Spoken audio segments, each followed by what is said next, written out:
Recording number 5 భాగవత వివరంగా చెప్పుకుంటూ ఉన్నాం అన్నమాట. వేదవ్యాస మహర్షి రాసిన భాగవతం చెప్పుకుంటూ ఉన్నాము. భాగవత గ్రంథ ప్రాశస్త్యము అని ఇక్కడ హెడ్డింగ్ ఉంది. ప్రాశస్త్యం అంటే ఇంపార్టెన్స్. మనకి ఎందుకు ప్రసాదించారంటే శ్రీకైవల్య పదము చేరుటకునై అన్నారు. మనకి శ్రీకైవల్య పదం చేరాలి, ఆ పరమ పదము చేరాలి అంటే ఇది ఒక చక్కని మార్గం అన్నమాట. The very great way out to reach there అంటారు. ఇది ఒక అపూర్వ గ్రంథము. భాగవతం మామూలు గ్రంథం కాదు, ఒక అపూర్వము అంటే సర్వసాధారణమైన విషయం కాదు ఇది అని. పరాశర మహర్షి కొడుకేమో వేదవ్యాసుల వారు. తండ్రి దగ్గర అన్ని విద్యలు నేర్చుకున్నాడు ఆయన. కలియుగంలో ఆ కలియుగ జనానికి అనుగుణంగా మనం కూడా చదువుకుంటాం. పూర్వం మిగతా యుగాల్లో కృతయుగం నుంచి వింటే ఎంతో శక్తిమంతులు, తపస్సులు చేయగలిగిన వాళ్ళు, సెల్ఫ్ కంట్రోల్ ఉన్నవాళ్ళు, అటువంటి వాళ్ళు ధర్మంగా నడిచేవాళ్ళు వీళ్ళే ఎక్కువ ఉంటారు. కానీ కలియుగంలో ఏంటంటే కొంచెం ఆ క్వాలిటీ ఆఫ్ హ్యూమన్ బీయింగ్స్ తగ్గిపోతుంది, శక్తి తగ్గిపోతుంది, వాళ్ళకి మెంటల్ స్ట్రెంగ్త్ కూడా తక్కువగా ఉంటుంది. ఇదివరకటి అంత పట్టుదలగా ఏదైనా చేయటం అనేది అంత కంపారిటివ్గా ఉండదు. అలాగే హెల్త్ కూడా అంత గొప్ప హెల్త్ ఏమి ఉండదు. పూర్వకాలం మరి ఆ డాక్టర్లు హాస్పిటల్స్ ఏమీ లేవు కదా. డాక్టర్లు హాస్పిటల్స్ ఉన్నాయి అంటేనే మనకు ఒంట్లో బాగాలేదు అని అర్థం. ఇట్ ఈస్ వెరీ కామన్ అని అర్థం. సో ఈ వేదవ్యాసుడు ఆయన తండ్రి గారి దగ్గర చక్కగా అన్నీ నేర్చుకొని, పరాశర మహర్షి దగ్గర అన్నీ నేర్చుకొని, వేదాన్ని కూడా వీళ్ళకి అర్థం కావాలి కలియుగంలో మానవులకు అని చెప్పి, మనుషులకు అర్థం కావాలని ఆ వేదాన్ని 4 భాగాలుగా విభజించాడనమాట. ఒకటిగా ఉండే కంటే కొంచెం చిన్న చిన్నవిగా పెడితే వాళ్ళు చదువుకోవటం ఈజీ అని. వేదం యొక్క అసలు వేదం అంటే ఏమిటో వివరించటం కోసం అని చెప్పి మామూలుగా అది కామన్ అంటున్నారు. ఏంటంటే గురువులు శిష్యులకి బోధ చేస్తారు. చేసేటప్పుడు ఏవో వాళ్ళకి అర్థం కావటానికి కొన్ని ఇతిహాసముల రహస్యాలు, ఇతిహాసము అనే మాటకి జరిగిన కథలు చెప్పారు అంటే దాన్ని ఇతిహాసం అంటారనమాట. ఇలా జరిగను కదా అని అర్థం ఉంటాయి ఇతిహాసము అనే మాటకి. ఈ జరిగిన కథలు అంటే ఫలానా వాళ్ళ ఇంట్లో ఇలా జరిగిందమ్మా, ఈ పని చేస్తే, ఈ ధ్యానం చేస్తే ఇలా జరుగుతుంది అని చెప్పినప్పుడు మనకు కూడా మనస్సుకి బాగా హత్తుకుంటుంది. ఏదో ఎక్కడో తెలియనటువంటి ఫెయిరీ టైల్స్ కాకుండా ఇది జరిగింది అని చెప్పి కొంతమంది కథలు, కొంతమంది జీవిత కథలు, జీవితంలో జరిగిన అనుభవాలన్నీ కూడా చెప్తూ శిష్యులకి వివరంగా బోధ చేస్తారట. అది సంప్రదాయం అంటున్నారు. అనాదిగా వస్తున్న సంప్రదాయం ఏంటంటే with examples of reality, real persons అది చెప్తూ వాళ్ళకి బోధ చేస్తారు. అట్లా బోధ చేసినప్పుడు వాళ్ళకి బాగా అర్థమవుతాయి. అట్లా వివరిస్తూ ఉన్న కథలు కొన్ని 100 ఉన్నాయిట. బ్రాహ్మణముల ఎందున్నవి, బ్రాహ్మణములు అనేటటువంటి వేద గ్రంథాల్లో కొన్ని 100 ఉన్నాయిట.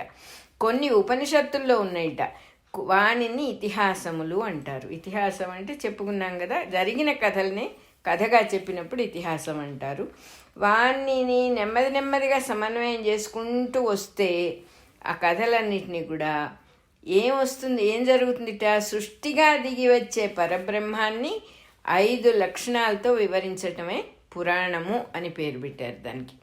అంటే పురాణము అంటే ఏమిటంటే సృష్టిలోకి దిగి వస్తూ ఉన్న పరబ్రహ్మ వస్తువు. అంటే పరబ్రహ్మము అంటే ఉన్న ఒకే ఒక దైవం, ఆత్మ వస్తువు. ఆ పరబ్రహ్మ వస్తువు సృష్టిలోకి దిగి వచ్చేటప్పుడు ఆ వచ్చే లక్షణాన్ని 5 లక్షణాలతో వివరించేది పురాణం. పురాణంలో పరబ్రహ్మాన్ని 5 లక్షణాలతో వివరిస్తారన్నమాట. దాన్ని పురాణం అంటారు. ఇట్లాంటి పురాణాలు వేదవాంగ్మయంలో, వేదంలో కొన్ని 100 ఉన్నాయిట. మనం 18 పురాణాలు చెప్పుకున్నాము, ఇంకా కొన్ని ఉంటే ఉండొచ్చని అనుకున్నాము, కానీ కొన్ని 100 ఉన్నాయిట వేదంలో పురాణాలు. ఈ పురాణాల్లో 18 పురాణాలు తీసుకొని సంస్కరించి, అంటే కొంచెం సింప్లిఫై చేసి పరాశరుడు విష్ణు పురాణంలో నిబద్ధం చేశాడు. 18 పురాణాలని కలిపి విష్ణు పురాణంలో కొంచెం బ్రీఫ్ చేసి అన్నిటినీ పెట్టేశాడట పరాశర మహర్షి. వ్యాస మహర్షి ఏం చేశాడంటే ఒక్కొక్క పురాణాన్ని బాగా విస్తరించి బాగా వివరంగా రాసట. అవి 18 పురాణాలైనాయి. వేరువేరు గ్రంథాలుగా 18 వేరువేరు గ్రంథాలుగా పంచిపెట్టాడు ఆయన. తన శిష్యులైన పైలుడు, జైమిని, సుమంతుడు, వైశంపాయనుడు అనే వాళ్ళ చేత వేద సంహితలు 4 వేరువేరుగా వాళ్ళకి బాగా నేర్పించట ఈ శిష్యులకి వేదవ్యాసుల వారు.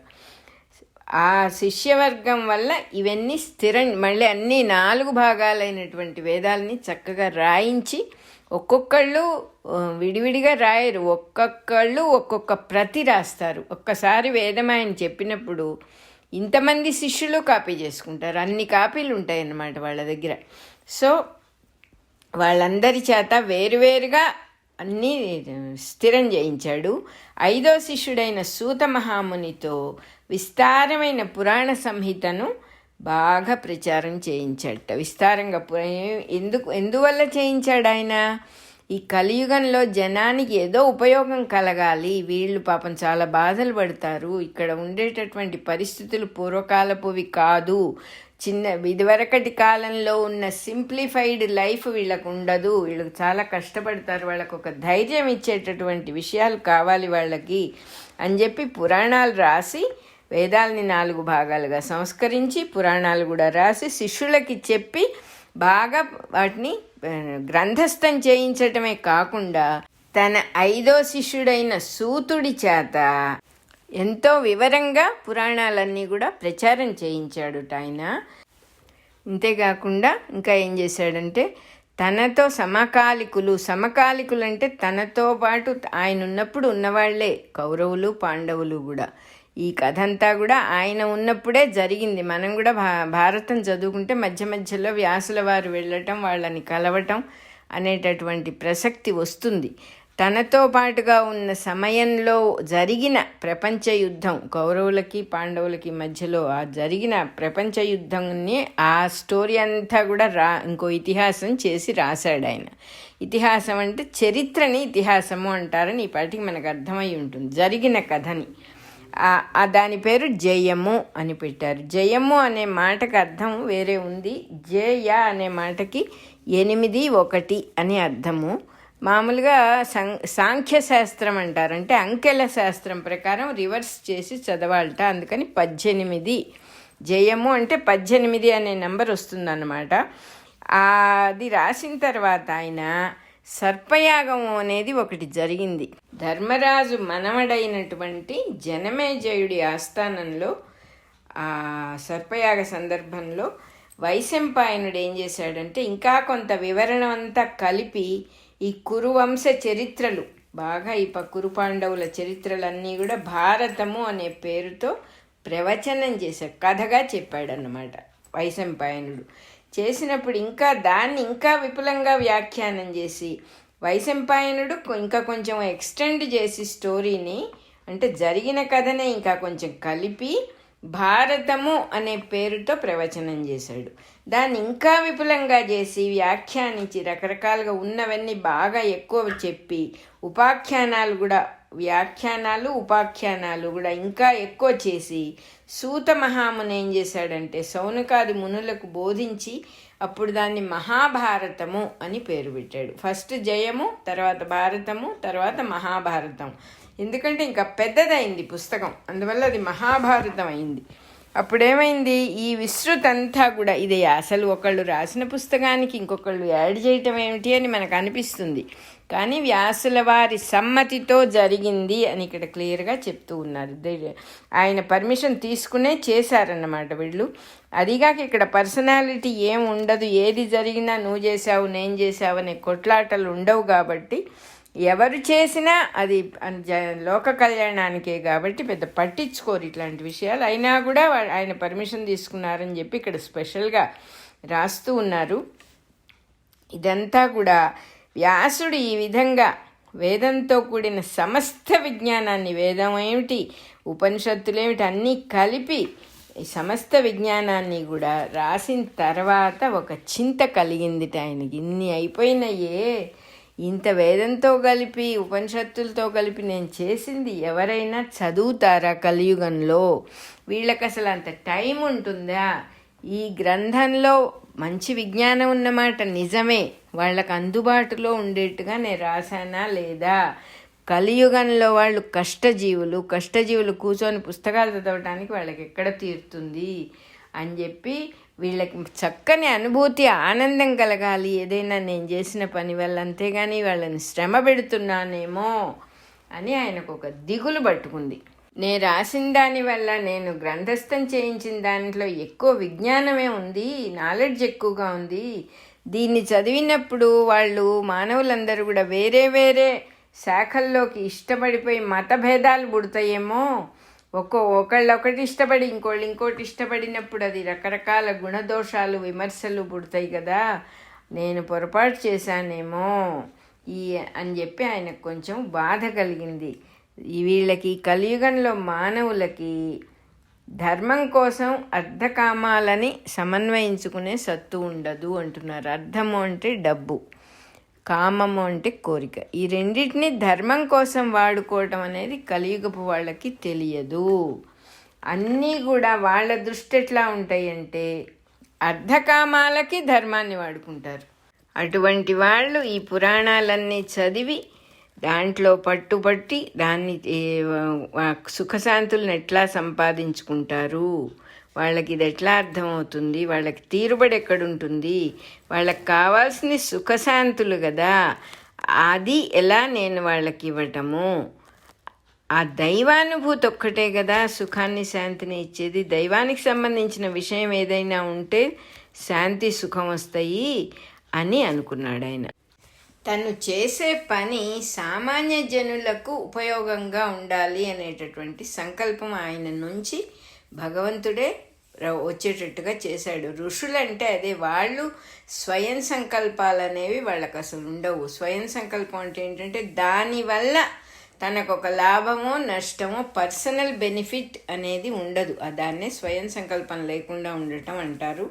దైవము మనందరి మీద దయ వల్ల ఆ వేదవ్యాసుల వారికి అటువంటి బుద్ధి పుట్టించారు. ఆ రోజు ఆయనకు అటువంటి సంకల్పం కలిగి ఉండకపోతే మనకి వాళ్ళ ఈ పుస్తకం వచ్చేది కాదు. దైవం ఎటువంటి వాడంటే ఊరికే సంకల్పం కలిగించి ఊరుకోడు, దానికి మార్గాన్ని కూడా చూపిస్తాడు, చేయబట్టుకొని తీసుకువెళ్ళిపోతాడు. అటువంటిదన్నమాట.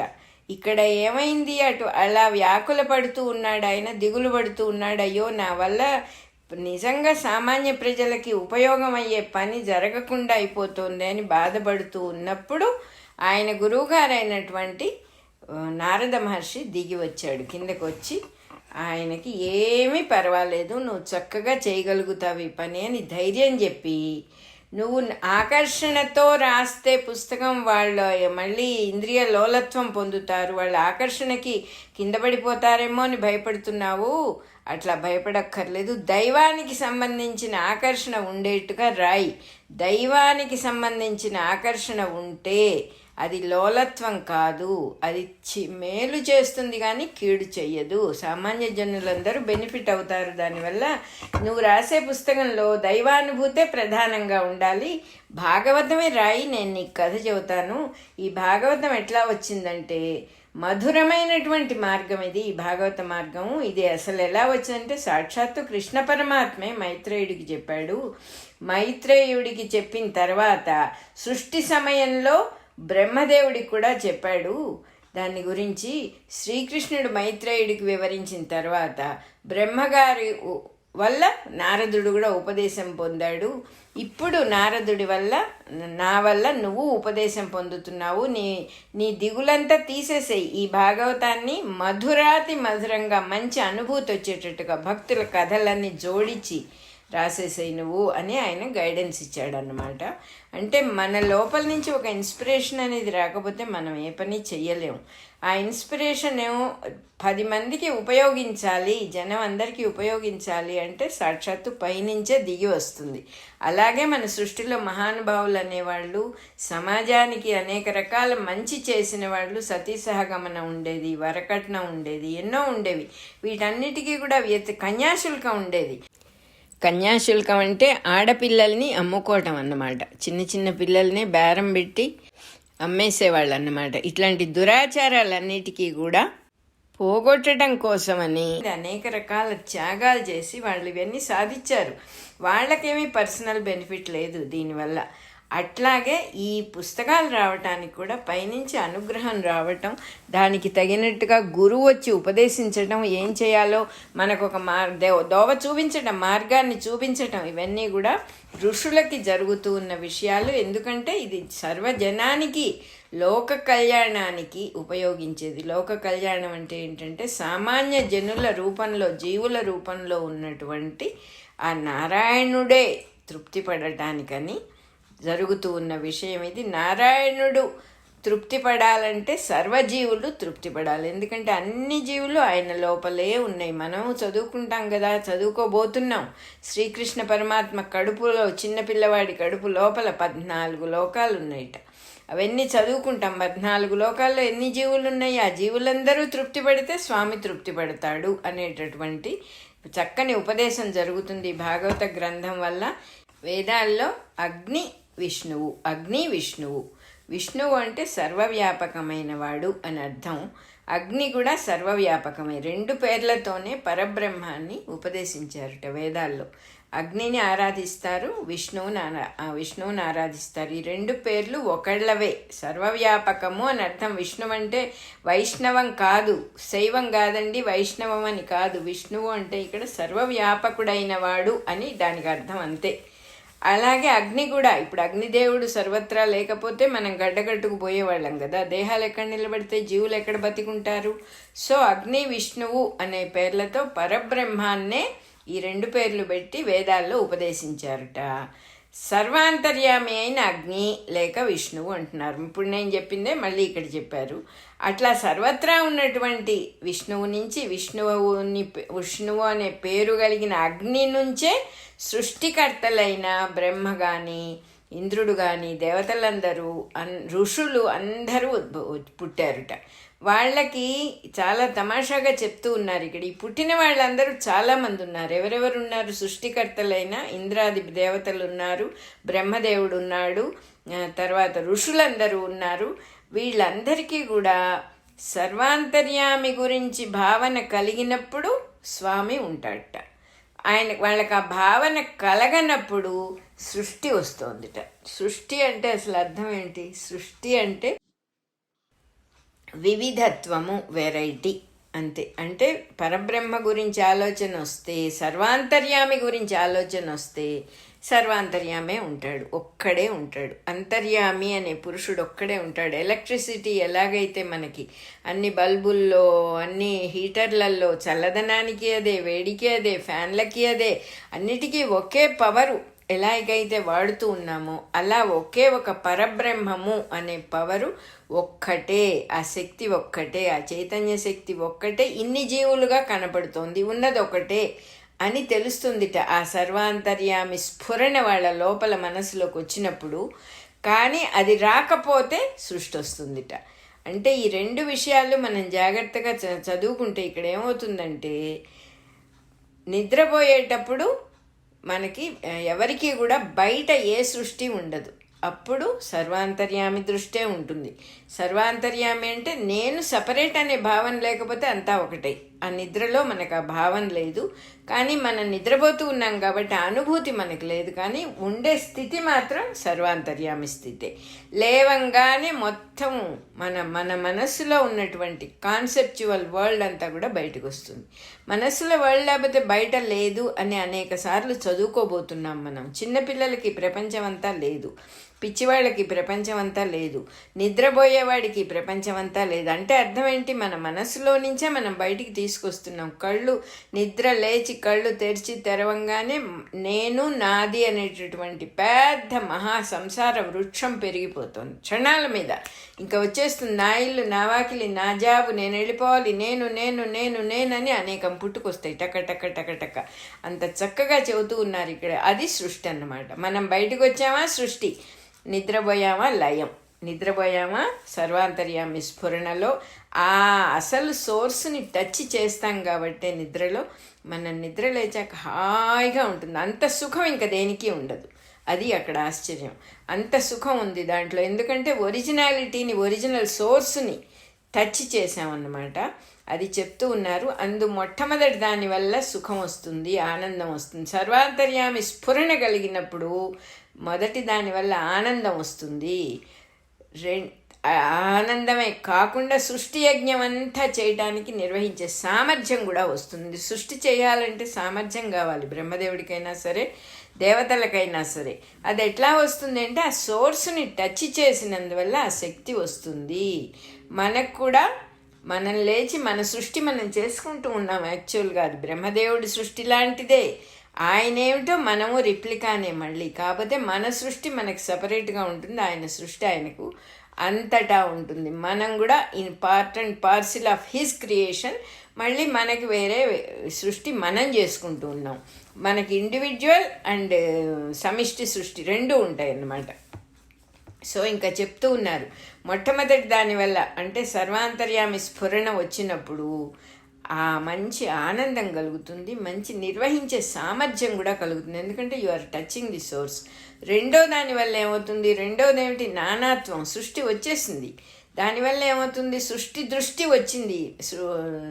సృష్టించేశాడు, సృష్టించిన తర్వాత తను సృష్టిగా మారిపోయాడు, నానాత్వంలోకి వెళ్ళిపోయాడు జీవుడు. వెళ్ళిపోయినప్పుడు ఏమవుతుంది, నానాత్వం అంటే వివిధత్వం, వెరైటీ ఆఫ్ క్రియేషన్. అది రాగానే ఏమవుతుంది, స్వతంత్ర బుద్ధి వస్తుంది. ఇప్పుడేం చేయాలి అనే బుద్ధి రాగానే ఏ పని ఎట్లా చేయాలో తెలియక కింద మీద పడటం, మనిషికి ఒక రకమైన ప్రవర్తన వచ్చేసింది రకరకాలుగా. ఇలా జరుగుతూ ఉన్నది, ఇలా సందేహపడటం జరుగుతుంది.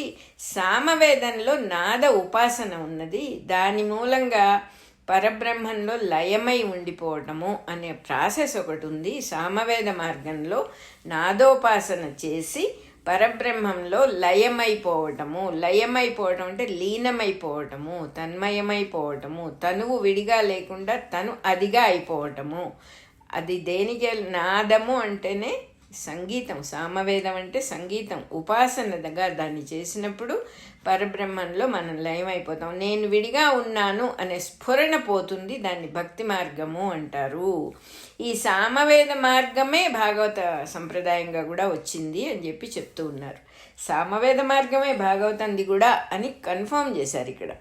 వేదములలో వేదాన్ని నేను అని భగవద్గీతలో కృష్ణుడు చెప్పేశాడు కదా, మనకి తెలుసు ఆ విషయం.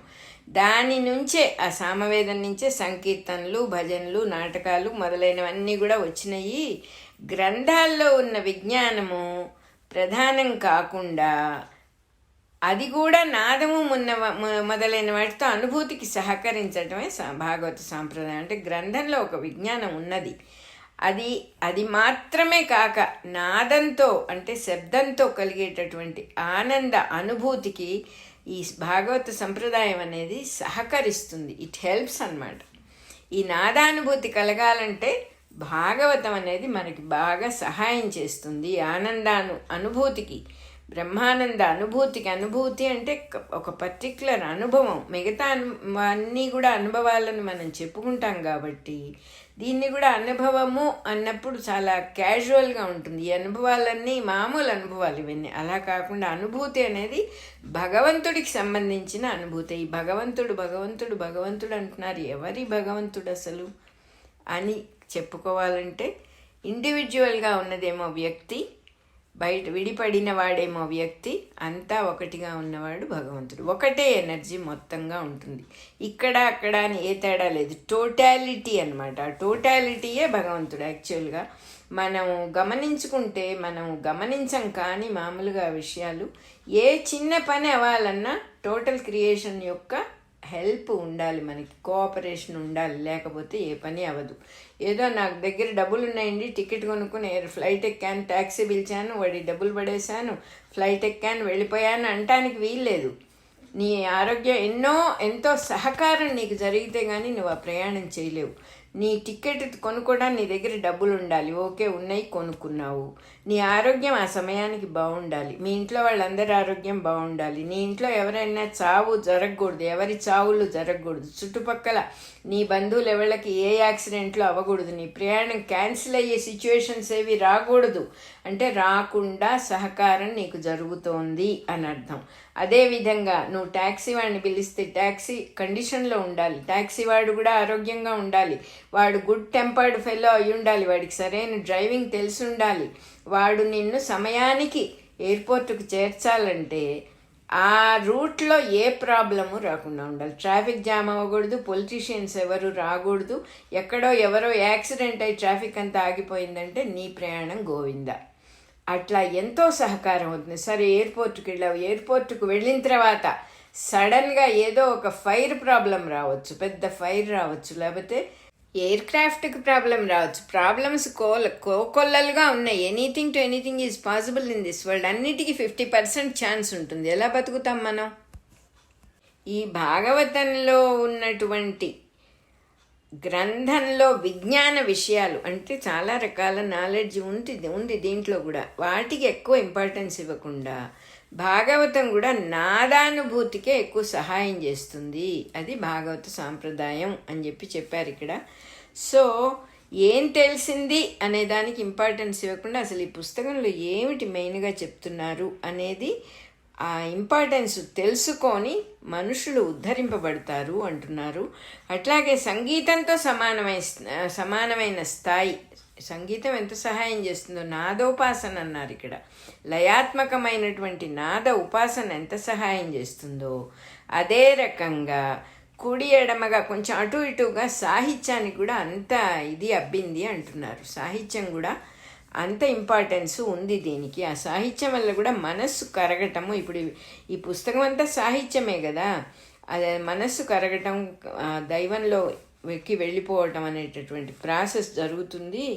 ఇక్కడ బ్రహ్మకోశము అనబడే పద్మకోశం వికసించి మకరందాన్ని చిమ్మినప్పుడే సార్థకత అని అంటూ ఉన్నారు. ఇక్కడ పద్మము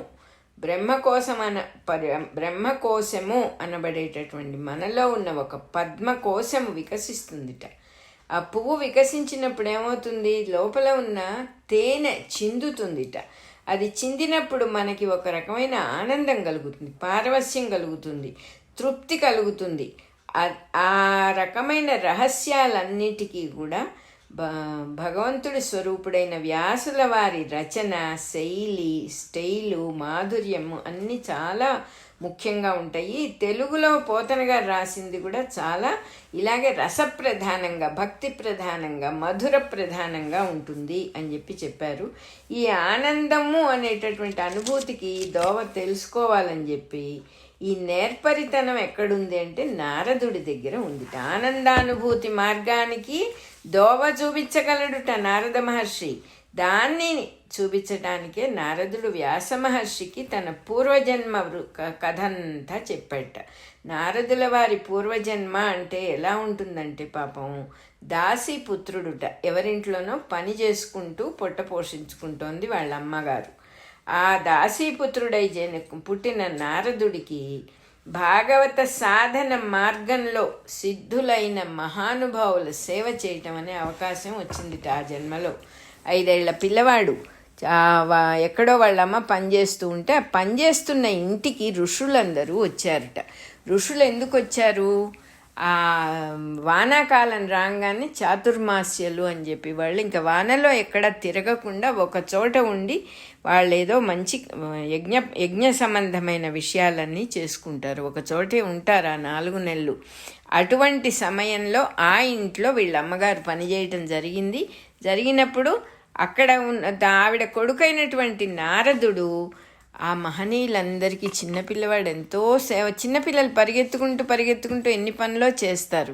వాళ్ళకి ఏ కల్మషం ఉండదు, ఏ ఆశ ఉండదు. ఒరే ఇట్లరా ఇది చెయ్యి అంటే టక్కని చేసేస్తారు. వాళ్ళకు ఒక ఉత్సాహం, ఎంతూజియాజం ఉంటుంది పని చేయాలని. సేవ చేసేట వాళ్ళకి తత్ఫలితంగా వాళ్ళకి సేవ చేస్తూ వాళ్ళ మాటలన్నీ వింటూ ఉన్నందువల్ల నారద మహర్షి 3 మెట్లల్లోనే భాగవత ఉపాసనని పొందేశాడు ఆయన. 3 స్టెప్స్, ఓన్లీ 3 స్టెప్స్.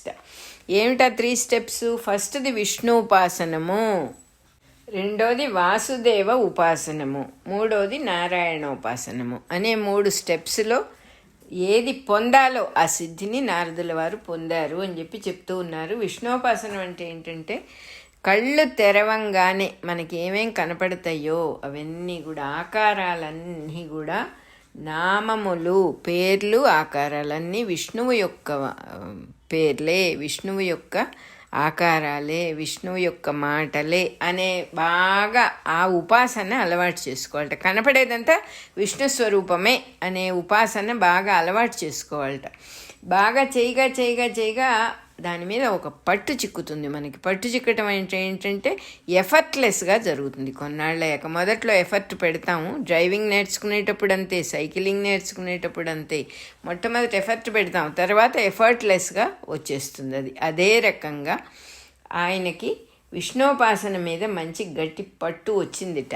ఆ పట్టు వచ్చిన తర్వాత భగవద్గీతలో చెప్పిన విశ్వరూప సందర్శనంలాగా ఆయనకు ఒక విషయం అర్థమైపోయింది. ఏంటంటే విష్ణుండు విశ్వంబు అనేదే ఇక్కడ. ఆ భగవంతుడు తప్ప ఇంకెవరూ లేరు. ఆ విష్ణు స్వరూపమే, అంతా వ్యాప్తమై ఉన్నది విష్ణు స్వరూపమే. వస్తువులు కానీ, మనుషులు కానీ, ఆకారాలు కానీ, పేర్లు కానీ, ఇవన్నీ భగవంతుడి యొక్క కనపడుతూ ఉన్న ఆకారాలు, కనపడుతూ ఉన్న పేర్లు. ఇవన్నీ మర్చిపోకుండా ఎప్పుడు మనం దైవమే, సాక్షాత్తు దైవమే ఉన్నాడు అని గుర్తుపెట్టుకున్నప్పుడు మనం మాయలో పడకుండా ఉంటాము. లేదు ఎదుట వ్యక్తిని చూసి నా మనవడో, నా కొడుకో, నా భార్యో, నా భర్తో ఇలా అనుకున్నప్పుడు మనం ఈ డ్రామాలో ఇరుక్కుపోతాం. జగన్నాటకంలో ఇరుక్కుపోయినప్పుడు ఆ పాత్రలన్నీ బలవంతంగా మన చేత చెయ్యబడతాయి. పాత్ర పోషణ మనం ఏమీ చేయక్కర్లే, అందులో దూరితే చాలు అన్నీ జరుగుతాయి. అందులో నుంచి బయటపడటం ఆ చిన్నపిల్లవాడు నేర్చుకున్నాడు. భగవద్గీతలో చెప్పిన విశ్వరూప సందర్శనం ఇదే అని అర్థమైంది. అంతేకాకుండా భీష్ముల వారు ధర్మరాజుకి విశ్వం విష్ణువు అని సహస్రనామాలు అన్నీ చెప్పారు కదా, ఎలా చేయాలి ఈ ఉపాసన, నామార్చన, సహస్రనామార్చన ఎలా చేయాలి అని భీష్ముల వారు ఉపదేశించారు ధర్మరాజుకి. ఆ విశ్వం విష్ణువు అనే స్టార్టింగు చాలు, ఇదొక్కటే మొత్తం పరమావధి అని అర్థం చేసుకుని దీన్ని నిష్కామ కర్మయోగంలో సాధించాలి. నిష్కామ కర్మయోగం అంటే ఇది చేస్తే నాకేదో వస్తుంది అనేది ఒకటి ఉండకూడదు. తర్వాత సిన్సియారిటీ, దైవం సర్వత్రా ఉన్నప్పుడు నేను ఎలా ఉండాలి, నాలో దైవం నేను దర్శించగలిగే రోజు ఎప్పుడు వస్తుందో తెలియదు. అది ఆ దర్శనం కనుక అయితే మనం ఏమీ చేయవలసింది మిగలదు. ఇప్పుడేం చేయాలి, కృతజ్ఞతతో భక్తితో అందరి యందు ఉండాలి. ఇది ఫస్ట్ స్టెప్ అని అర్థమైపోయింది ఆయనకి. ఆ స్టెప్ మీద చక్కగా కుదురుకున్నాడు, నిష్ట కుదిరింది. అది కుదరంగానే రెండో స్టెప్కు వెళ్ళాలన్నమాట. రెండో స్టెప్ ఏమిటి, వాసుదేవ ఉపాసనము. రెండో మెట్టు మీద ఎక్కాలంటే ఇది అర్థం కావాలి. వాసుదేవ ఉపాసనం అంటే వాసుదేవుడు అంటే నివసిస్తూ ఉన్నటువంటి దేవుడు. ఇంకా కూడా చెప్పాలంటే అందరు జీవుల యందు చేష్టల రూపంలో ఉన్నటువంటి దేవుడు. చేష్టలు అనగానే బిహేవియర్స్. ఆ బిహేవియర్స్ని మనం సహించుకోవటం అనేది మనకి ఎంత కష్టమైన పనో మనకందరికీ తెలుసు. అవతల వాళ్ళు ఎవ్వరూ మనకి నచ్చరు, మనకు బాగానే ఉన్నట్టుగా ఉంటుంది. అది కొంత నయం. ఒక్కొక్కప్పుడు మనం కూడా బాగా లేమని చెప్పి కుళ్ళి కృషించటం కూడా జరుగుతూ ఉంటుంది. మనస్సు చేస్తుంది మాయనంతా. నువ్వు ఇది వాడిది అని పెడుతూ ఉంటుంది. అంటే జగన్నాటకంలో ఇరుక్కున్నాం అన్నమాట. ఈ డ్రామా ప్లే చేయటం చేత కాలేదు మనకి. ఆ ప్లే చేతగాక మనం అది నిజం అనుకుని అందులో ఇరుక్కొని బాధపడుతున్నామని అర్థం తప్ప జీవితం దుఃఖమయమని అర్థం కాదు దానికి. ఇతరుల చేష్టలలో అంటే అవతల వాళ్ళ బిహేవియర్లో, ఆ బిహేవియర్ వాళ్ళకి ఎక్కడి నుంచి వచ్చిందంటే ఆ దైవమే ఇలా బిహేవ్ చేస్తున్నాడు, వెరైటీగా ఆ దైవమే బిహేవ్ చేస్తున్నాడు. పిల్లలు ఆడుకునేటప్పుడు పిల్లలు అనేకం చేస్తారు, they are not responsible for their actions అని మనకి తెలుసు. చాలా బాగుంటుంది ఆ ఆట కూడా, ఎందుకంటే they don't take it seriously. వాళ్ళు మామూలుగా ఉన్న లైఫ్ని సీరియస్గా తీసుకోవడం పిల్లలకి తెలియదు, క్యాజువల్గా ఉంటారు. సో మనం ఎంత తేలికగా తీసుకోగలుగుతాం జీవితాన్ని, సీరియస్నెస్ అనేది ఎక్కడ వాడాలి ఎక్కడ వాడకూడదు అని ఆ టూల్ని, ఆ పరికరాన్ని జాగ్రత్తగా వాడుకోవటం చేత కావటం.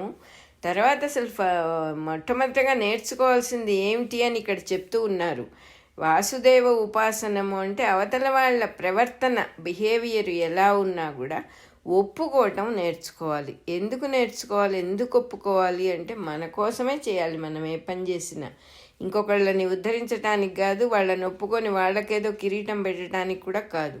మనలో మార్పు రావాలంటే ఒక రకమైన మనకి మనం ఒక క్రమశిక్షణ నేర్పుతున్నాం అన్నమాట. నువ్వెందుకు ఉన్నవాళ్ళని కాదంటున్నావు, నీ చుట్టూ ఉన్న వాళ్ళని నీ చుట్టూ ఉన్న వాళ్ళు నీకు నచ్చటం లేదు, నీకు ఉన్నది నీకు నచ్చటం లేదు, ఎందువల్ల అని క్వశ్చన్ వెయ్యకుండా ఆ కొట్టుకుపోతూ ఉన్నాం మనం. దానివల్ల ఎప్పుడు అసలు బయట ఎలా పడతామని కూడా తెలియదు. దానికి ఇది చక్కటి ఉపాసన, ఇది దైవాన్ని చేరే ఉపాసన. మనకి ఇహము పరము అంటారు. ఇక్కడ ఉపయోగిస్తుంది, ఎక్కడైనా ఉపయోగిస్తుంది. ఏమిటిట?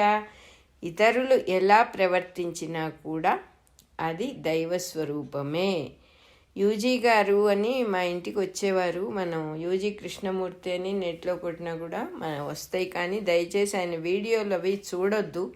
ఎందుకంటే మనకి కొత్తగా చెప్పేవాళ్ళు ఏం చెబుతున్నారనేది కొంచెం అర్థం చేసుకోవడం కష్టం. ఆల్రెడీ మనం ఒక ఫ్రేమ్ ఆఫ్ మైండ్లో, ప్రతివాడు ఒక్కో ఫ్రేమ్ ఆఫ్ మైండ్లో ఉంటారు, వాళ్ళకి అది అర్థం కాదు. పర్టికులర్గా యూజీ ఏం చేస్తారంటే, ఆయన ఒక 10 మందిని ఉద్దేశించి మాట్లాడే మాటలు మనం పర్సనల్గా తీసుకున్నప్పుడు మనకు అర్థం కావు, చాలా షాకింగ్గా ఉంటాయి. ఆయన మా ఇంటికి వచ్చేవారు కాబట్టి నాకు ఆయన గురించి తెలుసు కాబట్టి నేను ఎప్పుడు ఆ వీడియోలు తప్పుగా తీసుకోను, ఎందుకంటే I know what he meant.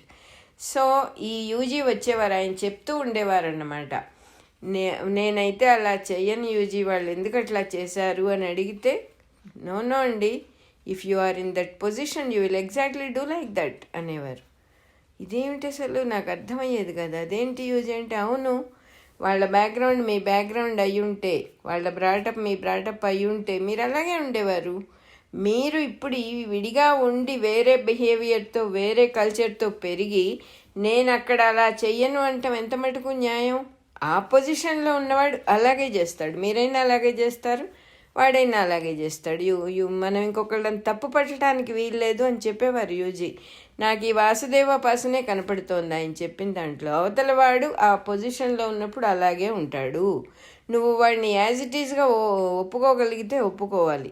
తర్వాత మనం ఇంకో తప్పు పని ఏం చేస్తామంటే, పెళ్ళి అవుతుంది కొత్తగా, ఒకరినొకరు అర్థం చేసుకోవాలి అంటాం, లేకపోతే పెళ్ళికి ముందే అర్థం చేసేసుకోవాలి అంటాం. ఎలా అర్థం చేసుకుంటావు? నీకు నువ్వే అర్థం కానప్పుడు అవతల వాడిని ఎలా అర్థం చేసుకుంటావు? నువ్వేమిటో నీకు తెలుసా?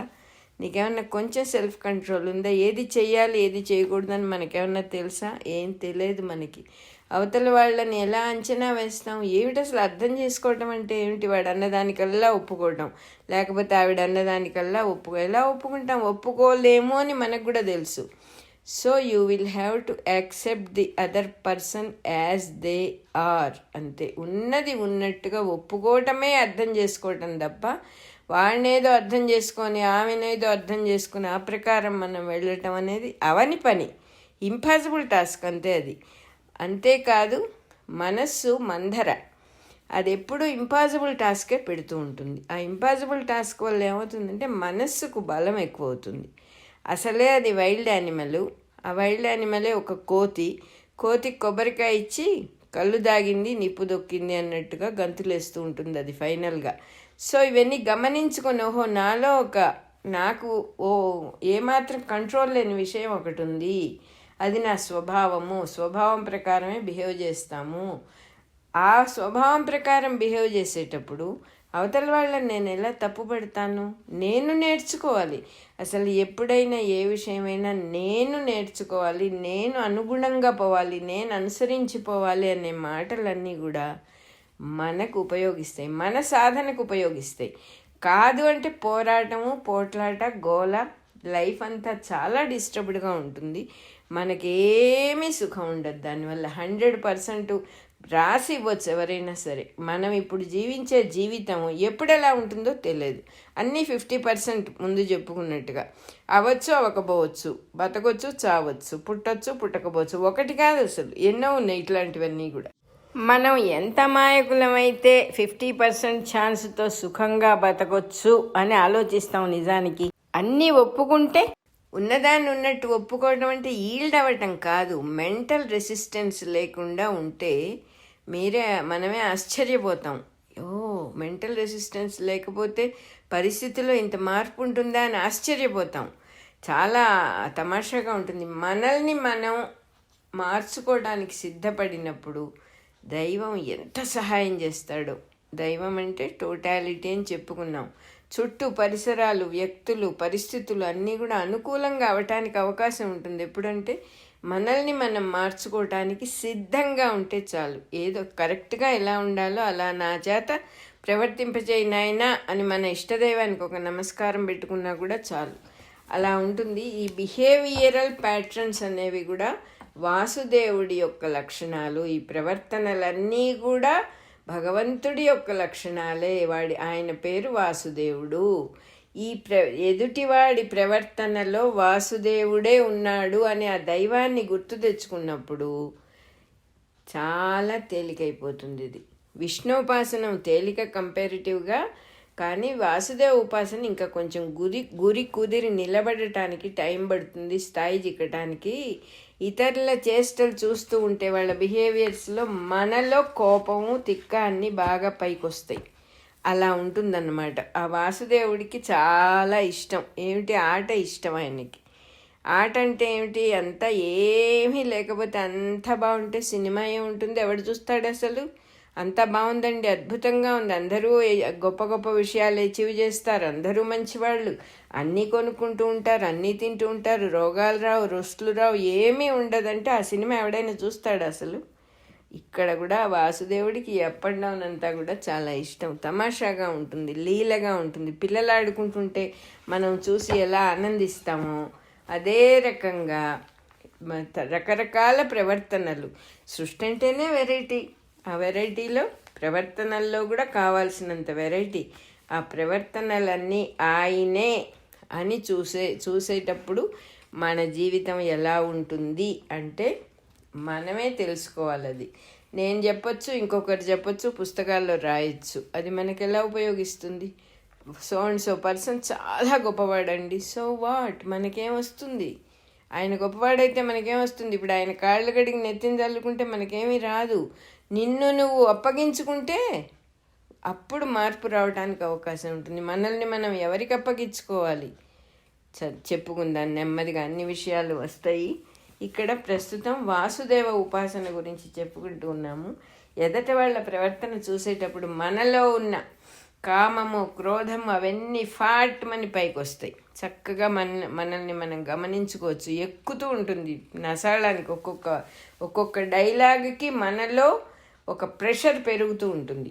అది గమనించినప్పుడు సర్దుబాటు అవుతుంది. మనలో ఉన్న శక్తుల్ని సర్దుకోవడం మనకి చేత కాక ఎదుటి వాళ్ళ మీద వేలు చూపిస్తే ఎట్లా? నిన్ను నువ్వు సర్దుకోలేకపోతే వాడు ఎలా సర్దుకుంటాడు అనే జ్ఞానం కూడా తెలియదు మనకి. సో ఇక్కడ చెబుతూ ఉన్నారు, ఇతరుల చేష్టల్ని గమనించేప్పుడు మనలో ఉన్నటువంటి కామక్రోధాలన్నీ ప్రసరించి మరుపు కలుగుతుంది. వాడు వాసుదేవుడే అనే మాట మరుపు కలుగుతుంది, మరుపు వస్తుంది.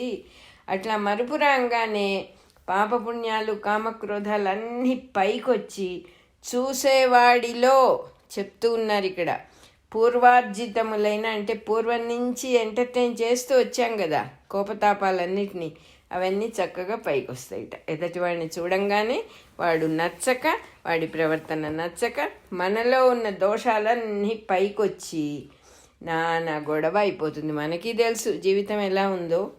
మరి అలాంటప్పుడు ఇంకా ఉపాసన ఎక్కడ, వాసుదేవుడు ఎక్కడ అని అడుగుతున్నారు. వీటినన్నిటినీ తప్పించుకొని భగవంతుణ్ణి జ్ఞాపకం పెట్టుకోవాలి. వాసుదేవుడే సాక్షాత్తు ఆ ప్రవర్తనలో ఉన్నది అని గుర్తుపెట్టుకోవాలంటే తన స్వప్రయత్నం చాలదు అంటున్నారు. ఇక్కడ మనకి దైవ సహాయం ఎట్లా అవసరం అవుతుందో చక్కగా చెప్తూ ఉన్నారు. మనంతటా మనం ఇది చేయటం కష్టము, మనకే తెలుసు కదా ఏమవుతుందో, మనకు అర్థమైంది కదా ఇప్పుడు. అందువల్ల ఎప్పుడైతే కొండ చిలువ చేత మింగబడేవాడు అంటాడు, పెద్ద పైథాన్ ఉంది, అది అందరినీ మింగేసింది, నడుందాకా మింగేసింది. ఒకడికొకడు ఎలా సహాయం చేసుకుంటాడు? ఆ కొండ చిలువ అని దేన్ని చెప్పారంటే స్వభావం అనే కొండ చిలువ. ఆ పెద్ద పాము మనుషులందరినీ కూడా నడుందాకా మింగిందిట. మింగినప్పుడు కాళ్ళు చేతులు కూడా తీసుకోలేం మనంతటా మనం. Somebody has to help us. ఎవరా సంబడి అంటే ఎవడినైతే అది మింగలేదో, ఎవడైతే కాళ్ళు చేతులు ఫ్రీగా ఉన్నాడో వాడొచ్చి మనల్ని రక్షించాలి. వాడు చుట్టూ అందరూ మింగబడిన వాళ్ళే ఉన్నారు, సగం దాకా మింగి కూర్చుంది అది. వీడే కాళ్ళు చేయి కదిలించలేడు, ఇంకోటికి ఎట్లా సహాయం చేస్తాడు అని అడుగుతున్నారు. అట్లాగే కామక్రోధ ప్రేరితమైన ప్రవృత్తి గలవాడికి, అంటే అసలే మనల్ని మనకే కంట్రోల్ లేదు, ఎప్పుడు కోరికలు పుడతాయో, ఏ రకమైన కోరికలు పుడతాయో, ఎప్పుడు కోపం వస్తుందో, ఆ కోపంతో ఆ కోరికలతో ఇన్ఫ్లుయెన్స్ అయిన మనస్సుతో బిహేవ్ చేస్తూ ఉంటాం మనం. అట్లాంటప్పుడు ఇక భగవంతుడిని ఎలా పిలుస్తాము? భగవంతుడు అంటే ఏమిటో మనకి ఎట్లా తెలుస్తుంది? ఇక్కడ తప్పకుండా మనం సాధన చేసుకోవాలంటే మనల్ని మనం సర్దుబాటు చేసుకోవటమే సాధన, ఇంకేమీ లేదు. సాధన అంటే మనల్ని మనం చక్కగా దిద్దుకోవాలంటే మహనీయులు సాంగత్యం, సజ్జన సాంగత్యం అవసరం అవుతుంది అని చెప్తూ ఉన్నారు. నెంబర్ 5 భాగవత వివరణ అయిపోయింది. ఇది ఫైల్ కొంచెం పెద్దదవుతూ ఉన్నందువల్ల ఇక్కడితో ఆపేసుకుందాము. నెంబర్ 5లో సెకండ్ పార్ట్ మళ్ళీ చెప్పుకుందాం.